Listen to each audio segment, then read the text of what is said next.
क्या हाल है जी? इधर आए जी, ये भाई बाहर से आए हैं। आदमी नहीं उठा सकते हैं। उधर क्या काम करते हैं सर आप? Driver labour. उसका टायर चेक करो नीचे बैठ के। इन्होंने ये गाड़ी आपके लिए चुनी है और भाई बाहर से आ रहा है, इसको इनका इरादा क्या है वो तो खुद देख लें आप।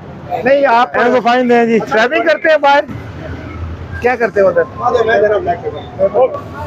असली सर नहीं पता नहीं था, मैं खाई छोड़ा इसमें के मैं वो घड़ी तो आदमी मरीज है भाई, तो वो नहीं पता गर्मी लग रही थी, मैं सांस में कौन है आदमी मरीज है। मेहरबानी तो 14 टायर तक कराना हो थोड़ा जी चारा ये रुपया चारा भी टूट रेडी पूछा है निकाल बगैर टायर की भी चलती है। जी। अल्लाह माफी दे जी। कोना में लाल की नियम में देखिए हम आपसे इस तरह हंस के बात करेंगे, दिन की मौत का सवाल, दिन की मौत का सवाल है जी। आपकी मेहरबानी ठीक है मुझे ना? बताइए 312 550 एक मिनट बताते हैं ना, तुम्हें किसी खाने किया इनको ब्लैक पेपर